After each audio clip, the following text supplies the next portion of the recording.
vous savez, voyager, c'est bien. Vouloir venir au Canada, c'est bien, mais il faut aussi savoir vous préparer parce que les voyages, ce n'est pas seulement acheter les billets d'avion pour pouvoir venir au Canada, mais c'est aussi préparer son arrivée, préparer aussi comment est-ce que tu vas t'installer, qu'est-ce que tu vas manger les premiers jours, où est-ce que tu vas habiter tous ces premiers jours.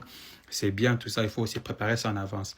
Donc, moi, mes vidéos sont là pour vous motiver à pouvoir venir au Canada, à pouvoir réaliser vos rêves. Autant que moi, j'ai réalisé le mien, autant que je vais être un pont, ou soit quelqu'un qui peut vous aider, qui peut vous conseiller en tout cas, sur quelque chose qui va aussi vous aider à atteindre vos objectifs et à réaliser vos rêves. OK? Mais j'étais aussi à être aussi sincère avec vous. Donc, quand vous voyagez, c'est aussi préparer là où tu vas venir. Donc, c'est pas seulement voyager comme ça, mais c'est vraiment aussi un peu te dire que non, j'ai peut-être 1000 $ de côté. Ça va me permettre peut-être de m'installer les 2 premiers mois et tout ça. Mon transport, le temps que je maîtrise un peu le quatre coins de la ville et tout et tout. Donc, c'est aussi ça, voyager. Donc, le voyage, c'est vraiment une préparation, en fait. Si tu es préparé à quitter ton pays, si tu es préparé à laisser ta famille, si tu es préparé à laisser tes amis, c'est vraiment toi et le monde. Donc, c'est vraiment, tu dois te préparer mentalement, physiquement et financièrement. Tu te préparer sur tous les plans, sur tous les plans de la vie. OK? Parce que vous devez savoir qu'au Canada, ici, les gens vivent seuls. Donc, c'est vraiment une vie de solitude. Donc, chacun pour soi, Dieu pour tous. C'est vraiment différent de nos pays respectifs où on vit en communauté, tout ça, on fait des trucs en communauté.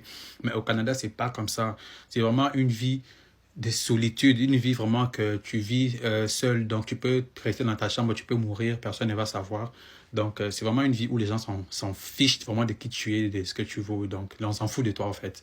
Mais c'est vraiment pour les gens qui n'arrivent pas à être seuls. Donc, vous devez aussi vous préparer à toutes ces histoires-là. Que tu vas vivre seul, que tu n'auras pas ta famille avec toi, tu n'auras pas tes amis avec toi, et que tu vis dans une société où les gens vivent seuls, ou bien chacun fait ce qu'il veut et chacun s'intéresse à sa vie. Donc, les gens s'en fichent de toi, tu vois. Donc, c'est vraiment tout ça. Vraiment, prenez le temps aussi de bien vous préparer mentalement, physiquement, financièrement, sur tous ces côtés-là. Venir au Canada, c'est bien, mais ça a aussi un côté obscur que peut-être qu'on ne présente pas sur les réseaux sociaux. C'est aussi la dépression, c'est aussi la perte de poids, c'est aussi la solitude, c'est aussi vraiment beaucoup de choses là. Et moi, j'ai vu des gens qui vivent au Canada qui veulent retourner dans leur pays, tout comme il y a des gens qui donneraient tout pour pouvoir venir au Canada et puis qui finalement, quand ils arrivent au Canada, ils veulent retourner dans leur propre pays.